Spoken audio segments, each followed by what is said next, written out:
안녕하세요. 시니어 세상의 강 대표입니다. 우리나라가 전 세계 유례 없이 저출생 고령화로 인해서 인구 감소가 가장 심각한 나라라는 것은 이미 다 알고 계실 겁니다. 이로 인해서 정부에서도 다양한 정책을 내놓고 있는 상황인데요. 우리나라의 수도인 서울시에서도 이제 본격적으로 감소하는 인구와 고령화에 대비해 인구 정책의 새 판을 짜고 있습니다.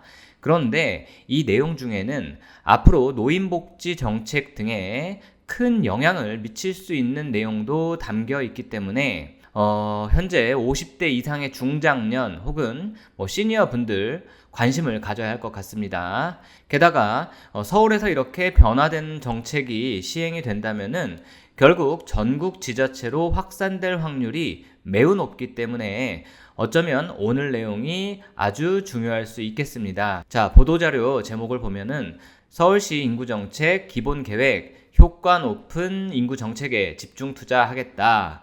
저출생 고령화 외국인 분야에 선제적 대응하겠다.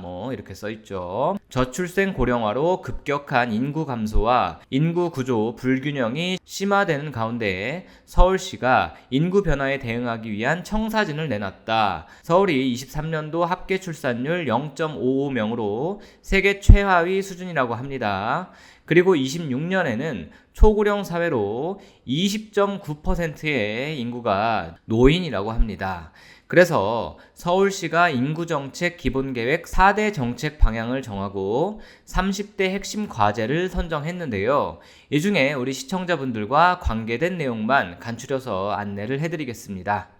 일단 정년제도 개선과 계속 고용을 지원하겠답니다. 특히 2031년이 되면 사회복지 서비스업에서 전국 기준 58만 4천 명의 인력이 부족할 것이라는 분석이 나왔고요.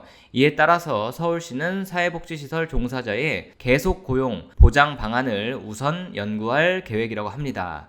현재 사회복지시설 종사자 인건비에 보조금을 지급을 해주고 있는데 연령 상한 기준이 종사자는 60세, 시설장은 65세로 규정하고 있다고 하는데요. 이런 내용도 앞으로 더 보장해주는 것으로 바뀐다는 그런 내용이 되겠습니다. 그리고 수용 맞춤형 외국 인력을 확충하겠다. 즉 대표적으로 간병인과 같은 돌봄 분야 외국 인력을 늘리기 위해 노력하겠다는 겁니다. 비단 간병인뿐 아니라 요양보호사의 수요도 지금보다 더 부족해지는 상황이 오면 결국 외국인 근로자도 적극 도입을 할 것이라고 생각해 볼 수가 있습니다. 그리고 첨단 기술 활용 인력 부족을 대응하겠다. 당장은 어렵겠지만 아주 중요한 내용이라고 봅니다. 사람이 모든 노동을 도맡는 것을 벗어나서 로봇이나 AI 등이 요양 간병 분야에도 적극 도입이 되어야 하겠습니다. 50대만 넘어도 반복적인 노동에 있어서는 근골격계 질환이 발생하기 때문에 앞으로 폭발적으로 늘어날 요양 수요와 높아지는 종사자의 연령대를 생각해보면 필수적으로 첨단 기술이 활용, 보급이 되어야 하겠습니다. 자, 여기까지 지속가능한 경제성장이라는 4대 정책 중에 하나였고요. 두 번째 정책 방향으로 도시공간을 재구조화하겠다는 겁니다. 당연히 학령 인구는 감소하고 반면 고령 인구가 증가하고 있기 때문에 이에 따라 도심 공간의 쓰임을 대대적으로 손보겠다는 것이죠. 초고령 사회에서는 현재의 어린이집처럼 요양시설을 생활 필수시설로 인식할 수 있도록 인식을 개선하고 건물의 디자인 같은 것들도 상당히 신경을 쓰겠다 그런 의미입니다. 최근에 이렇게 노인 요양시설이 우리 아파트 단지 앞에 생기는 걸 반대한다. 우리 동네에는 들어와서는 안 된다. 이런 기사들이 상당히 눈에 띄는데요. 앞으로 이런 인식들이 개선되게끔 서울시에서 나서서 노력을 하겠다는 이야기입니다. 특히 앞으로 계속 증가하게 될 폐교를 활용해서 폐교 부지를 돌봄에 쓰이는 공간으로 활용할 수도 있다는 이야기가 되겠습니다. 자, 세 번째로 건강, 활력, 생활보장이라는 정책 방향인데요. 살던 곳에서 건강한 노후 생활 보장입니다. 서울시 건강수명은 21년 기준으로 70.5세이지만 기대 수명은 85.2세라고 합니다. 즉 70세 정도까지 건강하게 살 수 있지만 이후 85세까지는 요양이나 투병 생활을 할 수도 있다라는 의미죠. 거의 15년 정도를 요양이나 투병 생활을 할 수도 있다.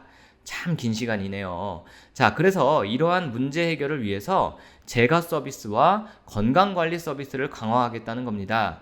자, 다음은요. 오늘 내용 중에서 어쩌면 가장 핵심이고 중요한 이야기가 될 수 있겠습니다. 바로 법적으로 만 65세가 기준이 되고 있는 노인의 현재 연령이 사실상 바뀌게 된다는 내용입니다.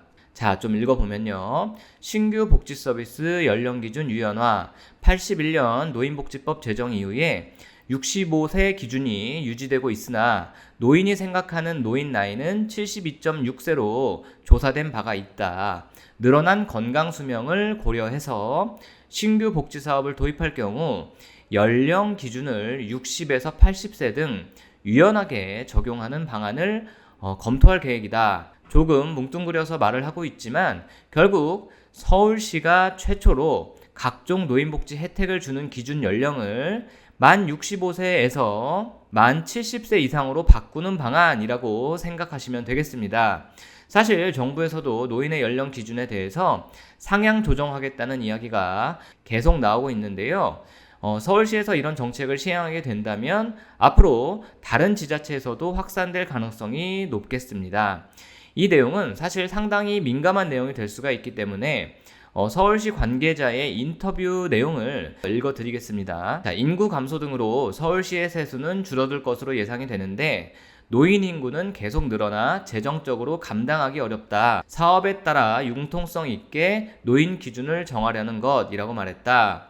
예를 들어서 생계와 직접 관련이 적은 문화지원 사업의 경우는 노인의 기준을 만 70세나 90세 이상으로 정해 지원 대상을 축소할 수 있다는 얘기다. 그리고 중요한 내용 중 하나인 지하철 무임승차 제도 등 기존 사업에는 일단 적용하지 않을 방침이고 이르면 내년부터 신규 복지 사업에만 이러한 기준을 적용할 계획이라고 말했습니다.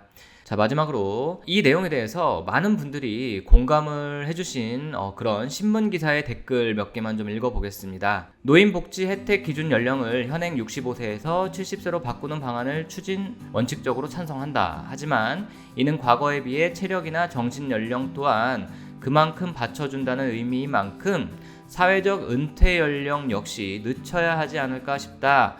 나도 망팔이 넘은 나이지만 그러니까 70세가 넘으신 거죠. 당연한 조치다. 노령연금 받아서 피고 마시고 건강 망치면서 성실한 주민이 납부한 건보료나 까먹는 노인들의 만행 수준의 행동은 제약이 필요하다. 자, 다음. 지지한다. 다만 복지 대책을 무조건 나이로 한정해서 정책을 수립하는 것은 제고할 필요가 있다. 자, 모든 댓글이 어느 정도 공감은 갑니다. 오늘 내용은 여기까지 하겠습니다. 시청해주셔서 감사합니다.